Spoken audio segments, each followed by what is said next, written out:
Encore plus de toi, ta vie, ta vie,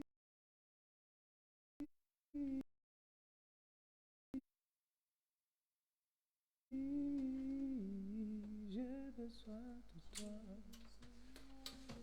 j'ai encore plus besoin de toi. Oh oui, j'ai besoin de toi.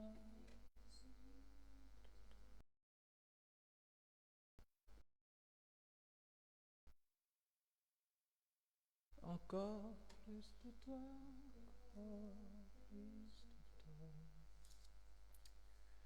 Seigneur, nous avons besoin de toi, nous avons encore plus besoin de toi. Père Dieu, nous croyons en toi, nous croyons en ta parole, nous croyons en ton esprit, Seigneur. Nous savons que sans toi, nous ne pouvons rien. Tu as dit, sans moi, vous ne pouvez rien. Nous savons que sans toi, nous sommes perdus. Nous avons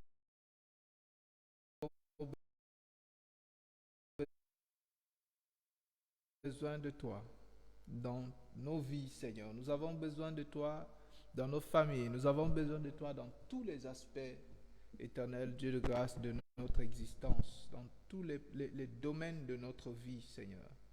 Nous avons besoin de toi parce que nous savons que nous ne pouvons arriver à rien. Nous ne pouvons pas avancer sans toi, Seigneur. Nous ne pouvons rien obtenir sans toi, Seigneur.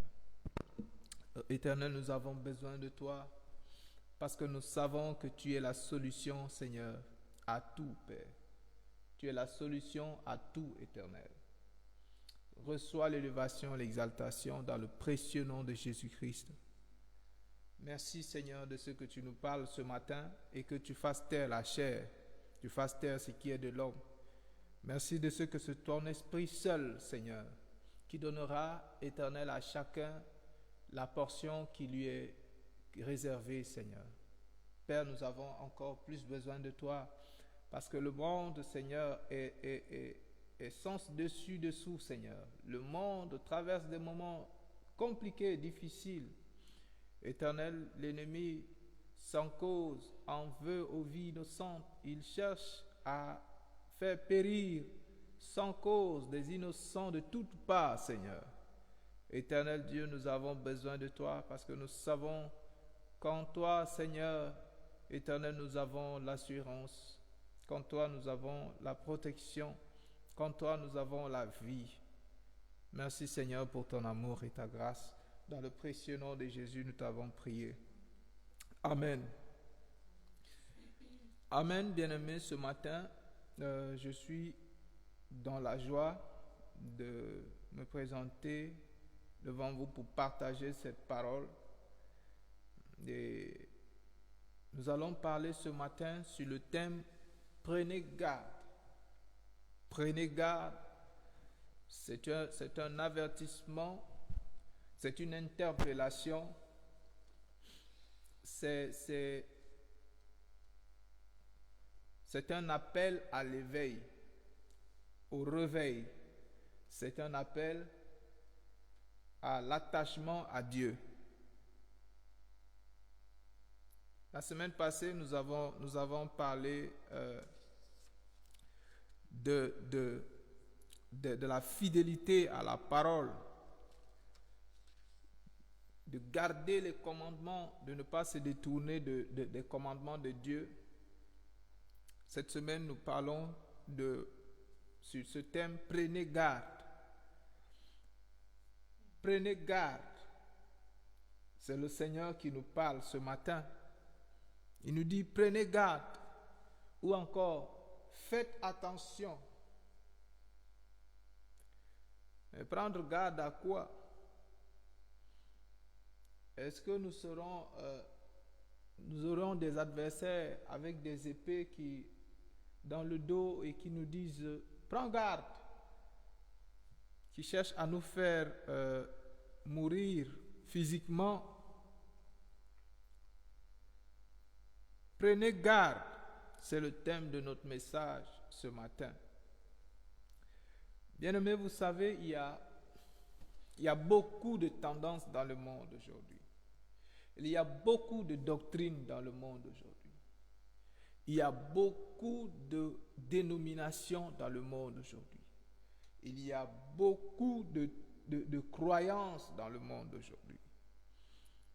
Et chaque jour, il y a un qui naît. Chaque jour qui passe, il y a une nouvelle tendance qui naît. Chaque jour qui passe, il y a une nouvelle doctrine qui naît. Chaque jour qui passe, il y a une nouvelle dénomination qui naît. Et bien aimé, cette tendance, cette doctrine, cette dénomination, chacune vient avec sa vision.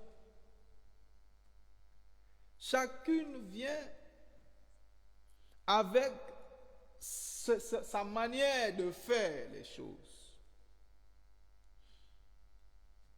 Et il y a des fois des similitudes à cause peut-être du fait qu'on cherche à copier ce que tel fait, ou on a d'abord observé d'autres systèmes, on a vu ce qu'ils font qui peut attirer, et on se dit on va faire ça, mais on va ajouter à ça notre grain de sel pour attirer encore plus. Et bien aimé, nous allons lire dans la parole ce matin et voir ce que le Seigneur veut nous dire. Parce que nous avons parlé de ce Dieu-là qui ne change pas et qui reste le même. Ce Dieu-là qui a donné des commandements, des ordonnances et des préceptes, qui a donné des lois et qui a exhorté les hommes à marcher conformément à ces lois, à marcher conformément à ces ordonnances, à marcher conformément à ces préceptes.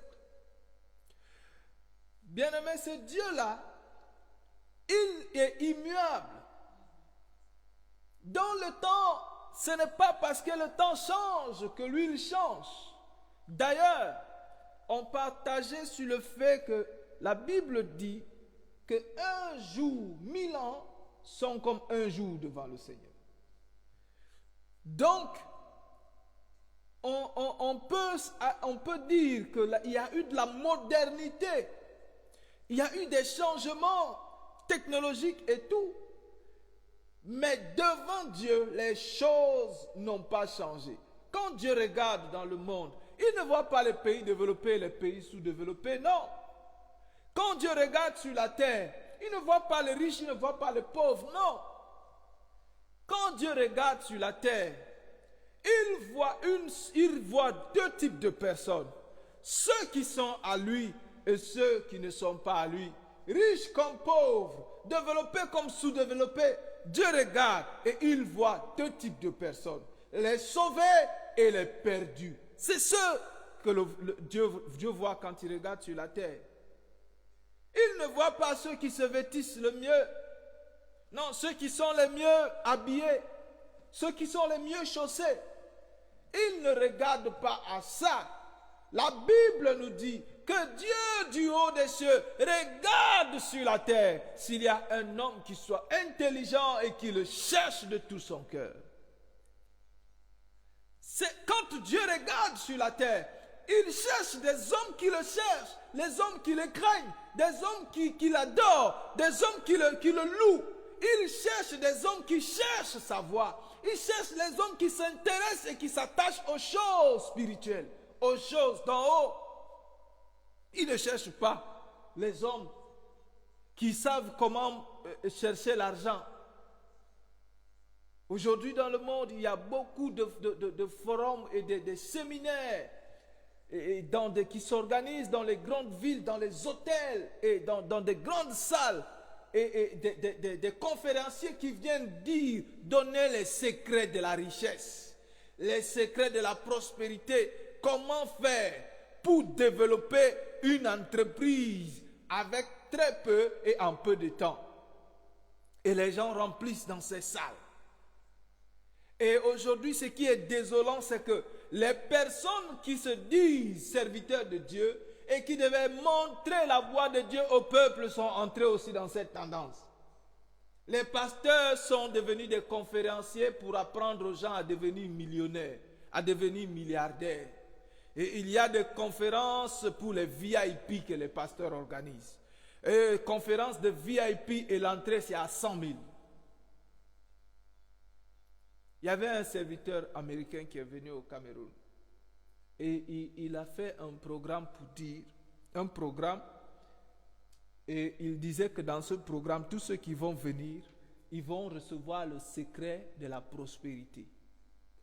Si tu es un pasteur, tu vas recevoir le secret comment faire grandir ton église, que ton église ait plusieurs milliers de membres et que tu commences aussi à rouler en jet privé comme lui. Et l'accès à la salle était payant. Et il y avait plein de pasteurs qui sont venus de tous les coins du pays et qui ont payé l'accès pour entrer dans la salle, pour avoir le secret de remplir leur assemblée, leur église, mon église. Il faut que mon église se remplisse. Il faut que les gens viennent de toutes parts. Il faut que je gagne plus de dîmes et des offrandes. Et comme celui-là a le secret, je vais à lui. Bien-aimés, les pasteurs sont devenus des conférenciers qui apprennent aux gens comment devenir multimillionnaires. Si vous devenez multimillionnaire et que vous ne dépassez pas les Saoudiens, que vous ne dépassez pas les émirs de Dubaï, votre richesse est zéro.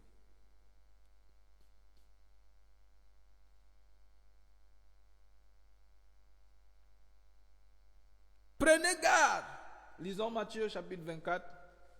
On a trop parlé, on n'a pas lu la parole. C'est la parole de Dieu que nous sommes en train de donner. Et donc, nous devons lire cette parole. Matthieu chapitre 24 à partir du verset 4.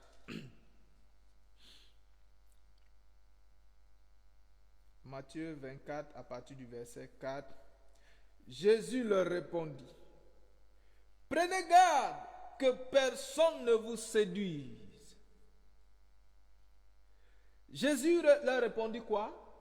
Prenez garde que personne ne vous séduise. C'est quoi la séduction? La séduction, c'est le fait d'utiliser des moyens pour obtenir de quelqu'un ce qu'on veut. Quand on dit un homme a séduit une femme, quand on dit que le serpent a séduit Ève, c'est que le serpent avait déjà une pensée, il avait déjà quelque chose, un plan qu'il a conçu. Et il voulait que Ève et Adam tombent dans un piège qu'il a dressé.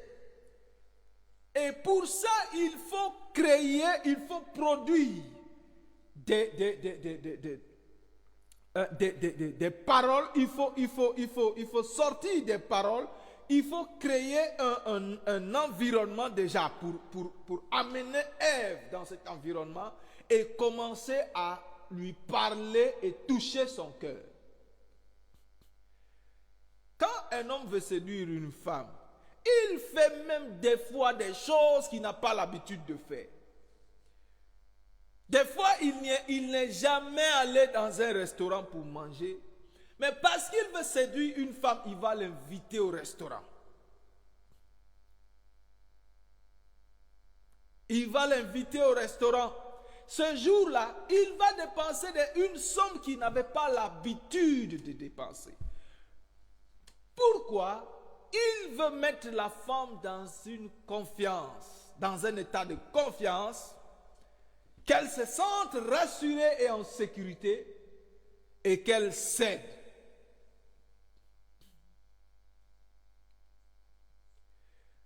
Pourquoi? Parce qu'il a vu cette femme, il l'aime. Et il veut être avec elle. Et il faut qu'il fasse des choses qu'il n'a pas l'habitude de faire pour gagner cette femme, pour gagner son cœur. Des fois, il va se déplacer à des heures tardives. Quand il a froid et qu'elle a froid, il enlève sa veste et lui donne. Il préfère souffrir et laisser que celle qui veut séduire soit en bonne, qu'elle soit au chaud. La séduction, bien-aimé, dans la séduction, on montre quelque chose qui n'est pas.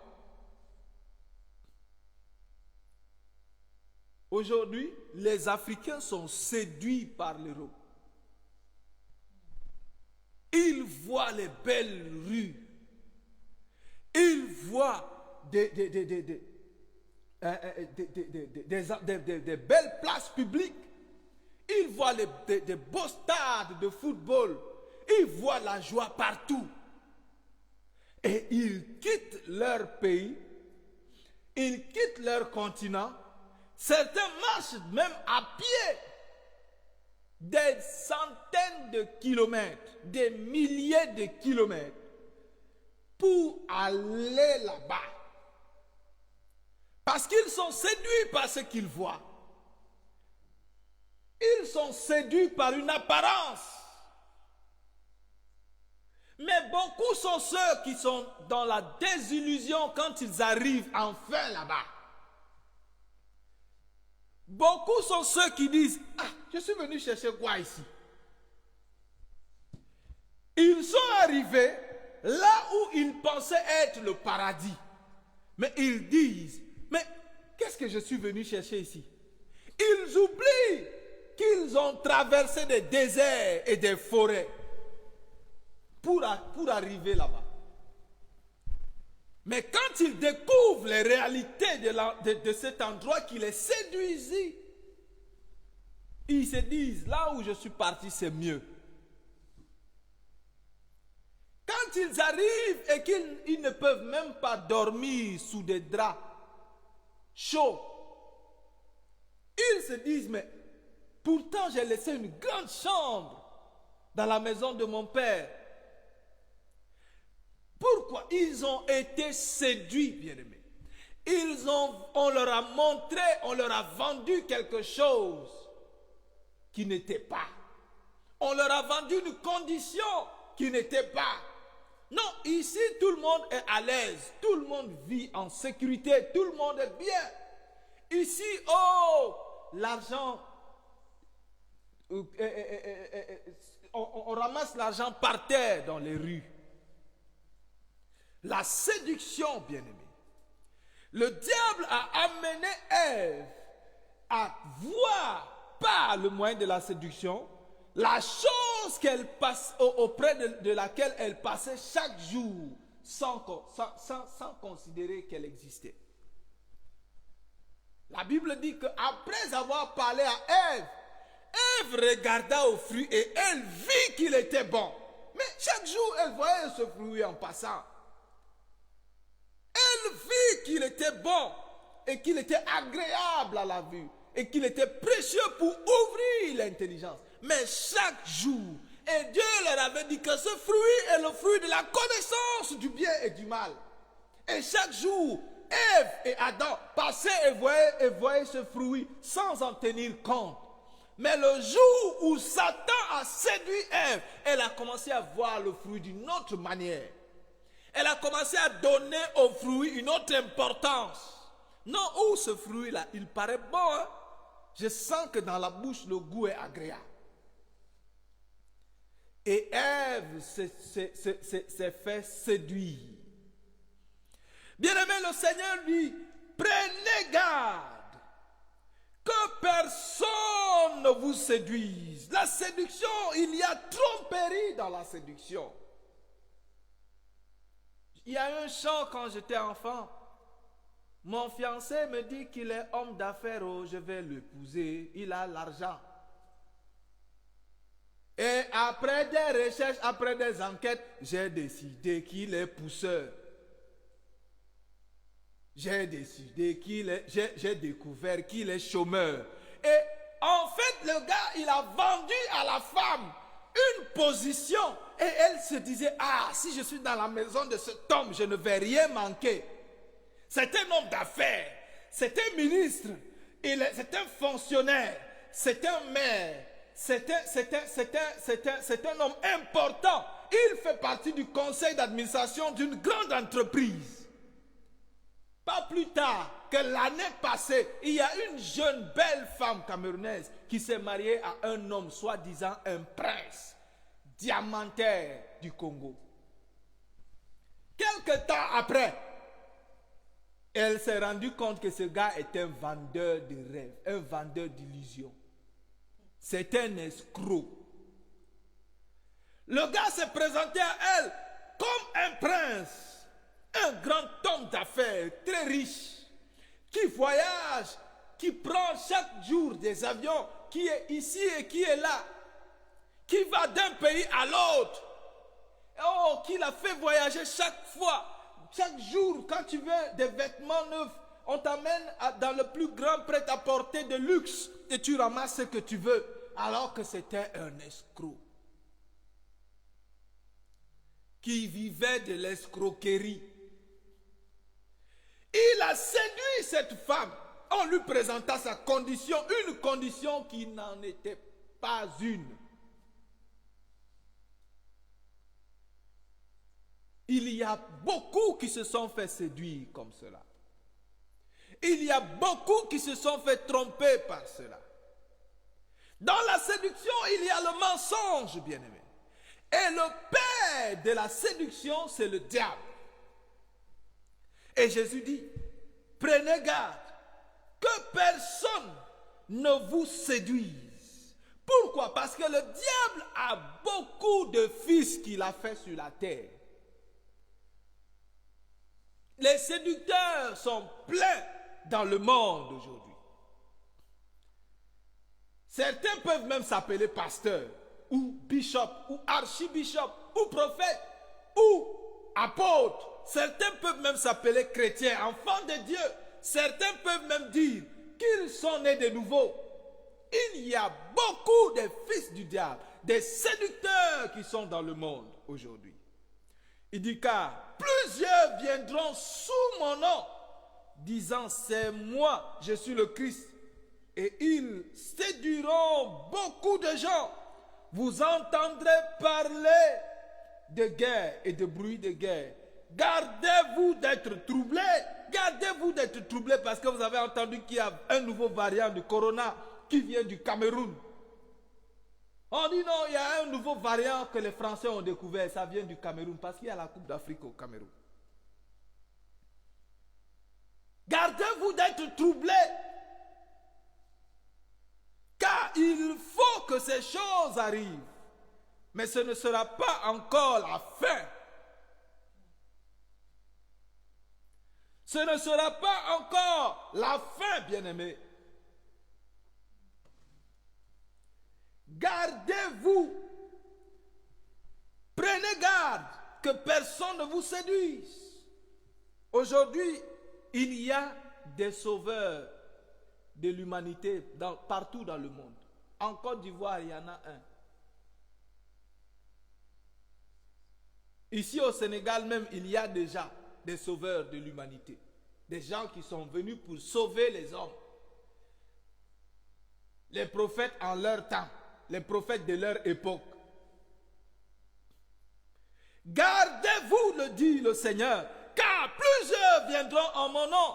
Et ces personnes, beaucoup d'entre eux disent qu'ils sont venus, ils sont devenus la lumière pour éclairer les hommes aujourd'hui, alors que nous savons qu'il y a une seule lumière. Dieu seul est lumière, et en lui il n'y a point de ténèbres. Et quand tu viens en Dieu, il te communique sa lumière. Mais ce n'est pas toi qui es la lumière, c'est Dieu qui est la lumière. Et c'est lui qui t'éclaire. Je suis désolé, mais Kakou Philippe n'est pas la lumière. C'est un menteur, c'est un bandit. Et un homme qui avait dit que si la Côte d'Ivoire, ou bien si qui revient en Côte d'Ivoire, c'est que Dieu ne l'a pas envoyé. Il avait dit que si Gbagbo revient en Côte d'Ivoire, c'est que Dieu ne l'a pas envoyé. Et Gbagbo est revenu en Côte d'Ivoire. Ce sont des menteurs, des hommes, des séducteurs qui tendent des pièges, comme le serpent avait tendu le piège à Ève. Et quand tu tombes dans leur piège, ils s'asseyent dans un coin et ils rient avec leur père, le diable. Que personne ne vous séduise. Aujourd'hui, la majorité de ce que les gens font dans les églises sont le fruit, découlent de la séduction. La plupart des pratiques qu'on observe dans l'église aujourd'hui, c'est le fruit de la séduction. Et la séduction, quand elle s'installe, elle prend de l'ampleur.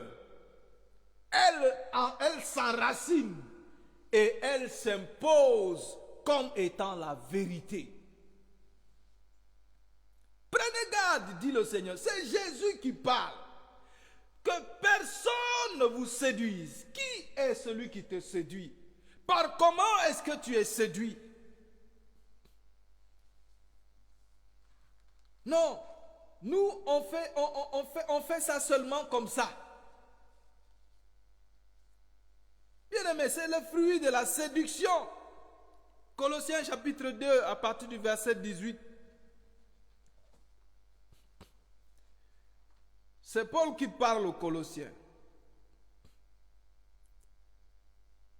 Colossiens chapitre 2 à partir du verset 18. Il dit qu'aucun homme, sous une apparence d'humilité ou par un culte des anges, ne vous ravisse à son gré le prix de la course, tandis qu'il s'abandonne à ses visions et qu'il est enflé d'un vain orgueil par ses pensées charnelles.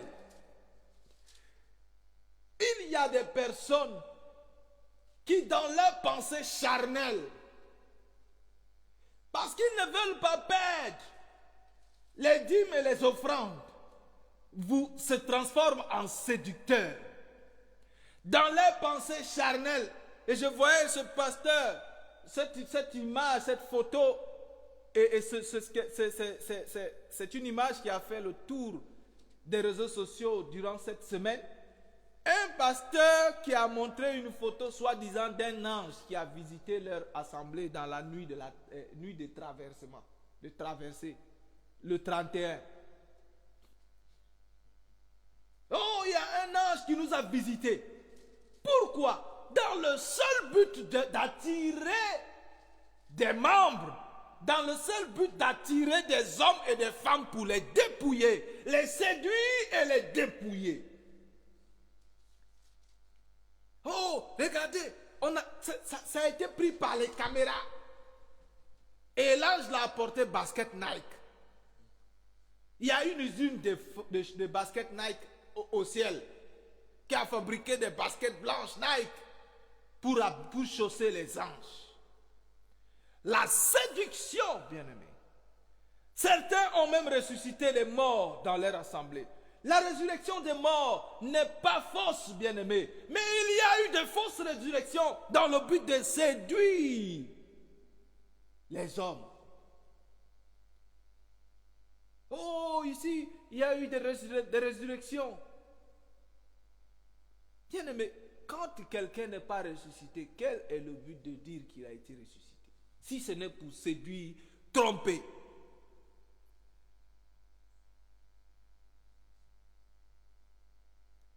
Il dit, tandis qu'il s'abandonne à ses visions et qu'il est enflé d'un vain orgueil par ses pensées charnelles, sans s'attacher au chef, dont tout le corps, assisté et solidement assemblé par des jointures et des liens, tire l'accroissement que Dieu donne. Bien-aimé, ces hommes ne s'attachent pas au chef. Christ est le chef. Il est la tête de l'église. Nous sommes le corps. Et si le corps n'est pas attaché à la tête, qu'est-ce qui lui arrive? Si un membre du corps n'est pas attaché à la tête, qu'est-ce qui lui arrive? Il pourrit. Quand un membre de ton corps est coupé, s'il n'est plus rattaché à ton corps, il arrête d'être alimenté par le corps et il meurt. Et ce membre-là, les hommes ne pourront même pas le garder auprès d'eux parce qu'il sent, il pourrit et il y a une puanteur qui s'en dégage. Et des hommes qui ont refusé de s'attacher à la tête. Et lorsqu'on est attaché au chef, lorsqu'on est attaché à la tête, la Bible dit de lui qu'il est le chef. C'est lui qui nous dicte ce que nous devons faire. C'est pour ça que la semaine passée, nous avons parlé d'être fidèle à la parole. D'être fidèle à Dieu, de s'attacher et d'obéir au commandement de Dieu. Parce que c'est Dieu le chef. Et c'est Dieu qui nous dit ce que nous devons faire. Or, Dieu nous a dit dans la parole, dans 2 Timothée, il dit que toutes les paroles de l'Écriture sont inspirées par l'Esprit et sont utiles pour nous exhorter, pour nous diriger, pour nous conduire, pour nous enseigner. Nous avons tout pleinement en lui qui est le chef de toute domination et de toute autorité. De quoi avons-nous besoin?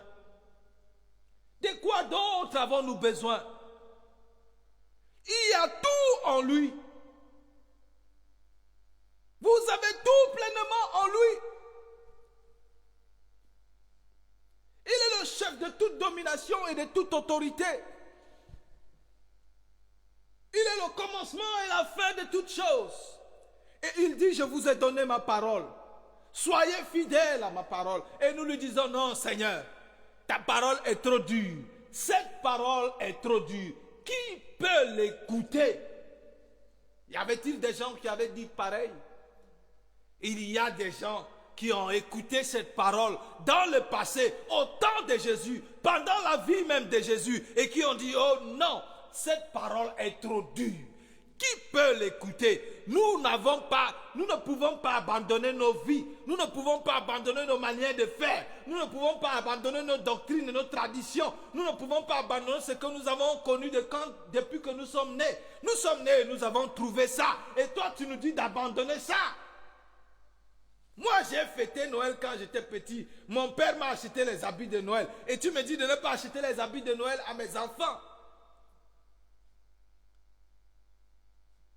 Moi, j'ai vu tel faire comme ça. Et toi, tu me dis de ne pas. Si j'avais une autre chose que je pouvais faire, je l'aurais fait. Mais comme je n'ai pas autre chose, laisse-moi faire ce que j'ai l'habitude de faire. Cette parole est trop dure. Qui peut l'écouter? Alors qu'il dit qu'il a tout mis dans la parole. Il a tout mis dans la parole pour notre instruction, bien-aimé. Il ne s'attache pas au chef. Et c'est le chef, c'est du chef que tout le corps assisté et solidement assemblé. Aujourd'hui, est-ce que nous pouvons dire que nous sommes solidement assemblés par des jointures et des liens?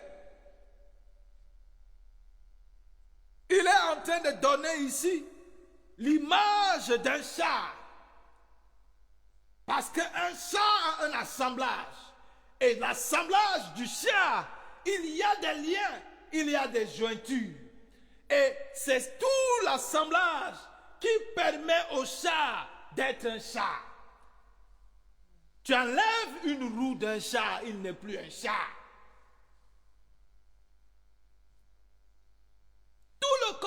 tire de lui l'accroissement que Dieu donne.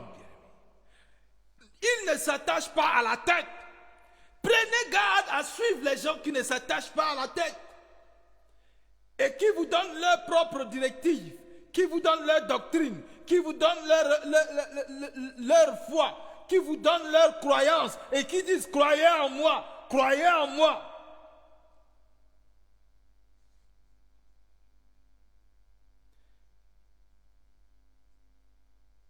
Il dit, si vous êtes mort avec Christ au rudiment du monde, pourquoi, comme si vous viviez dans le monde, vous impose-t-on les préceptes?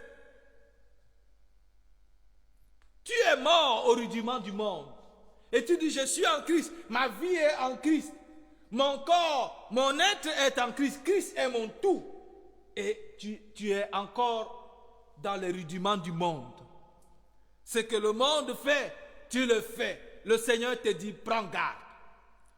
Ce que les hommes charnels font, tu le fais. Le Seigneur te dit, prends garde. La manière que les hommes marchent, tu marches de la même manière. Le Seigneur te dit, prends garde.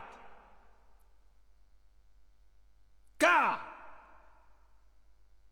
tu es mort avec Christ. Prends garde. Parce que tu es mort au rudiment du monde. Prends garde de ne pas marcher selon les préceptes du monde. Ne prends pas, ne goûte pas, ne touche pas. C'est ça que le monde dit. Il dit des préceptes qui tous deviennent pernicieux par l'abus et qui ne sont fondés que sur des ordonnances et les doctrines des hommes. Parce qu'un précepte, ils n'ont aucun fondement dans la parole.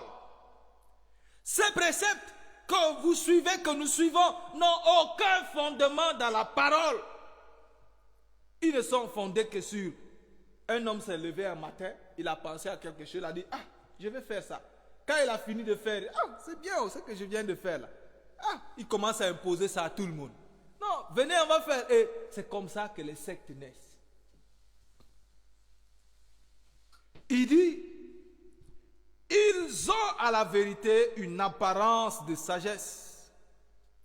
Parce que beaucoup de ces gens, de ces prophètes qui prescrivent ces préceptes, de ces grands docteurs, ils ont une apparence de sagesse. Quand ils parlent, ils mettent beaucoup de bouquins, de livres derrière eux.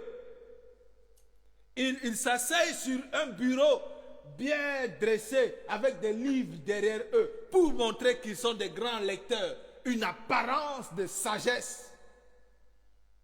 Ils ont une apparence de sagesse en ce qu'ils indiquent un culte volontaire, de l'humilité et le mépris du corps. Mais ils sont sans aucun mérite et ils contribuent à la satisfaction de la chair. Voilà. C'est ça le mot. Toutes ces choses, tous ces préceptes, toutes ces ordonnances, toutes ces choses auxquelles on s'attache et dont on ne veut pas se séparer, c'est pour la satisfaction de la chair. Parce que ma chair a besoin de ça. Puisque ma chair a besoin de la fête, il faut que je satisfasse ma chair. Il faut que je satisfasse mon corps. La satisfaction de la chair. Je cours derrière la prospérité, pourquoi? Parce que je veux satisfaire ma chair. Je cours derrière les richesses du monde, pourquoi? Je veux satisfaire ma chair. Je veux être le plus riche parce que je ne veux rien priver à ma chair. Je ne veux rien refuser à ma chair. Ma chair.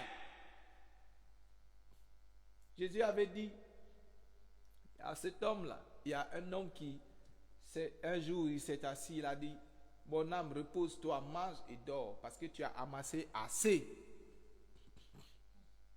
pour la satisfaction de la chair. Tu as amassé assez. Et maintenant,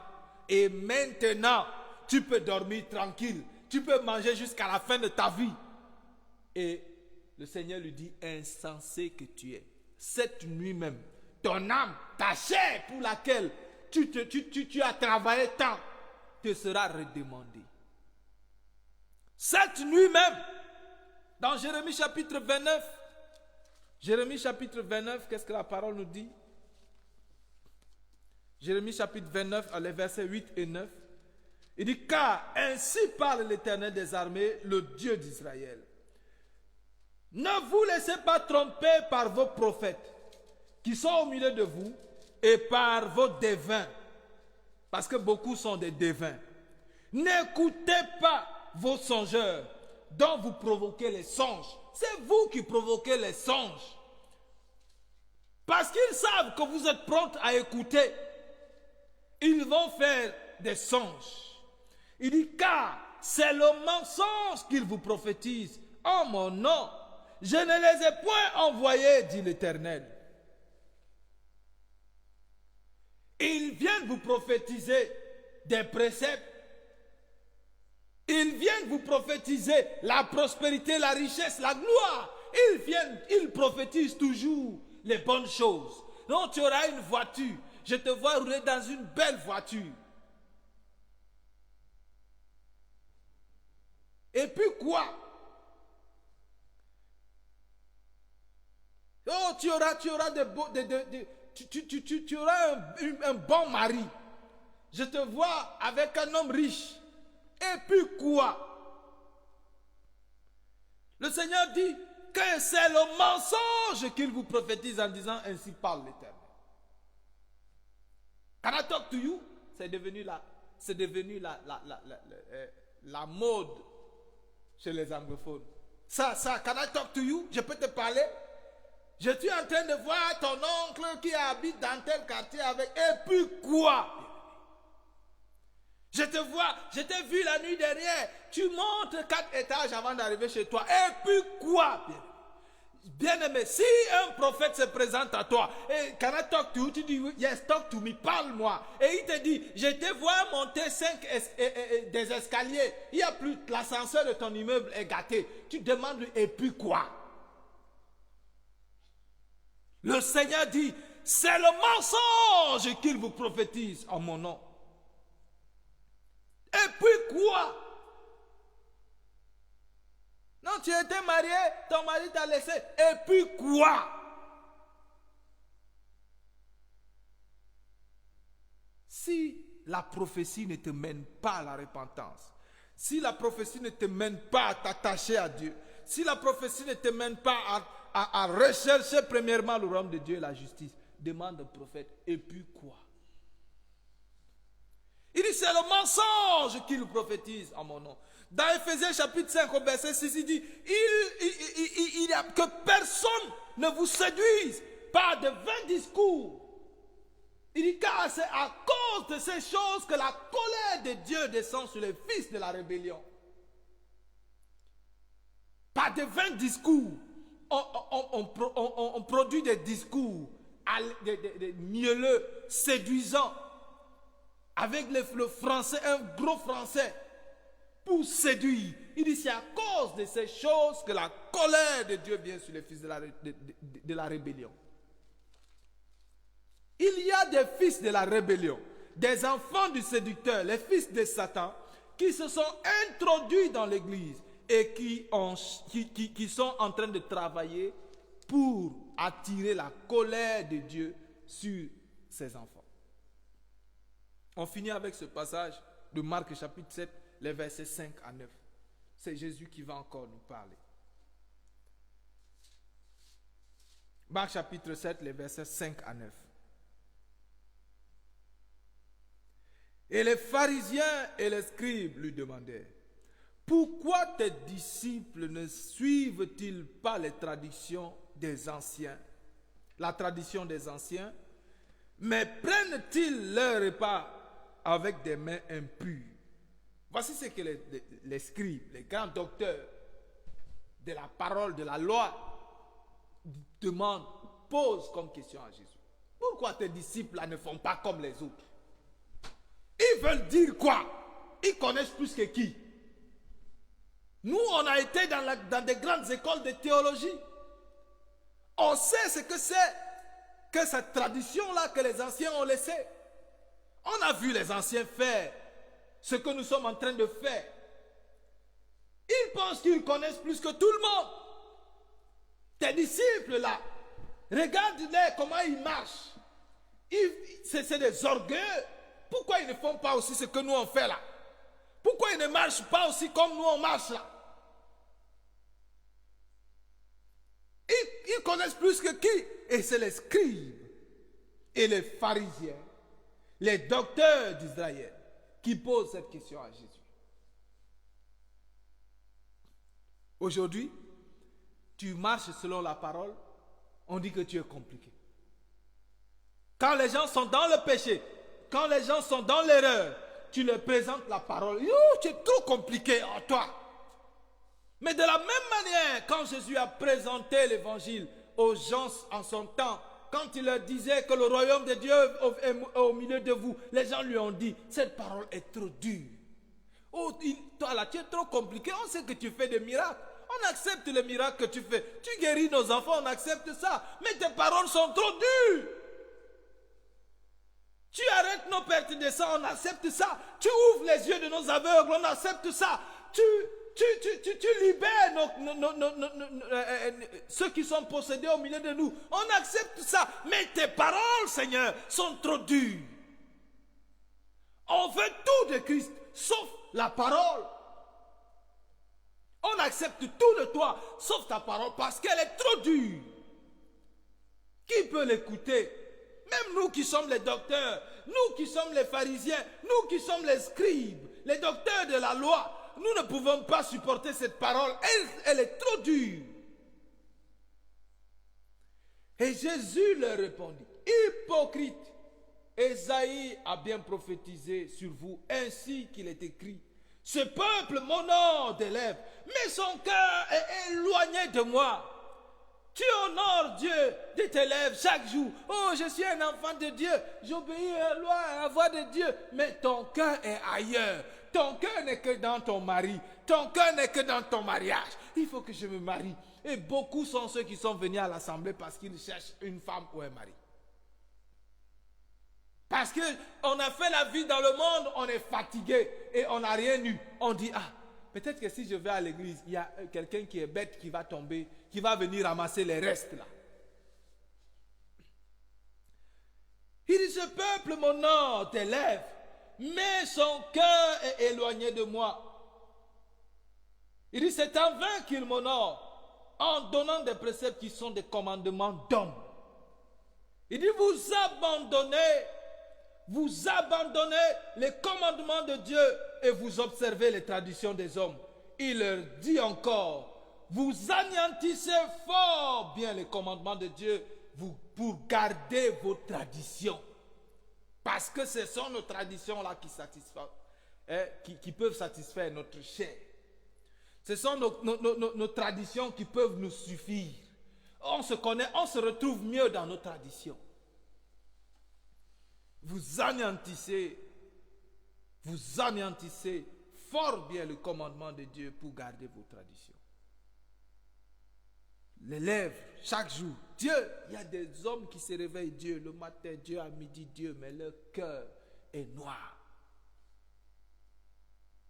Il y a une tendance au Cameroun actuellement, le poison. Les gens empoisonnent. Et ces mêmes gens se retrouvent dans les églises, dans les assemblées. Chaque dimanche, chaque jour de réunion.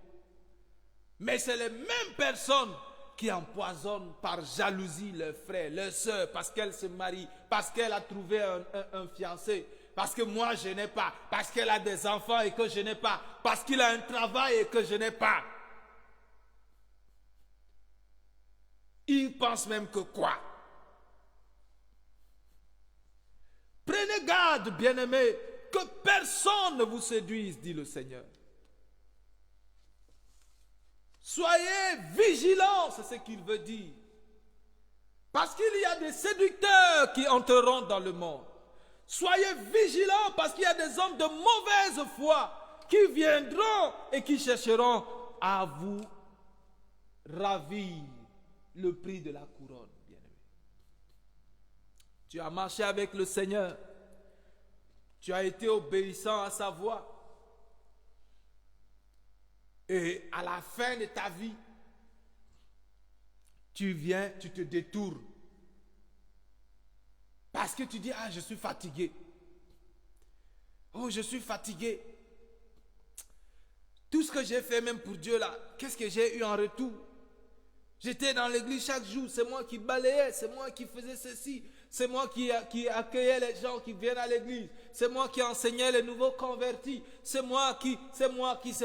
Et qu'est-ce que j'ai reçu en retour? Et tu te dis, non, c'est mieux pour moi de retourner dans le monde. Bien-aimé, le Seigneur dit, prends garde. Prenez garde que les hommes ne vous séduisent pas avec leur doctrine, avec leurs préceptes, avec leurs commandements à eux, qui refusent, des hommes qui refusent de s'attacher au chef, qui refusent d'obéir à la tête qu'est Christ, qui refusent de marcher conformément à la parole, mais qui produisent toutes choses, tout ce qui ne sort pas de la parole. Des préceptes, des commandements, des traditions qui ne sortent pas de la parole. Que le Seigneur nous fasse grâce, afin que nous marchions sur ses voies, afin que nous obéissions à ses préceptes et à ses commandements.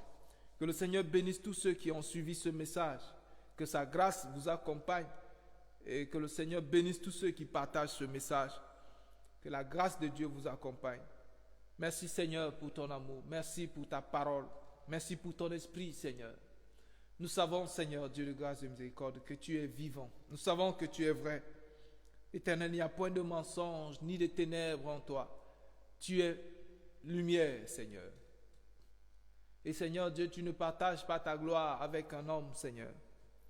Éternel Dieu, nous voulons te remercier et te rendre grâce de ce que tu veux que nous nous détournions, Seigneur, de tout ce qui n'est pas de toi et que nous attachions à ta parole, que nous attachions, Éternel, au véritable, que nous marchions conformément, Seigneur, à ta loi, Seigneur.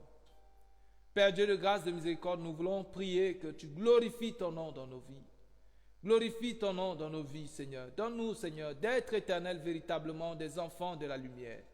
Éternel, de nous détourner de toute forme de séduction.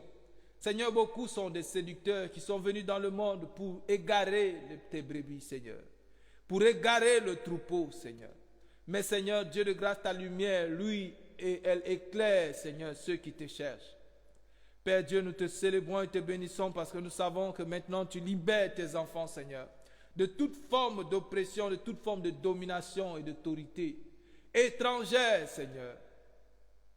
Seigneur, merci pour la vie et pour le souffle de vie. Merci pour ta grâce, Seigneur. Merci de nous donner, Seigneur, de nous attacher aux choses d'en haut, de chercher premièrement le royaume de Dieu, de chercher premièrement ta justice, Seigneur. Merci Seigneur pour ton amour et ta grâce. Merci pour ta faveur, Père. Dans le précieux nom de Jésus. Reçois toute la gloire et l'honneur. Reçois l'élévation et l'exaltation, Père, dans le nom de Jésus. Merci Seigneur. Seigneur, je prie pour la guérison, Seigneur. Pour toute personne malade, Seigneur, qui écoute ce message en ce jour, Seigneur. Seigneur, je prie que tu étendes ta main, que tu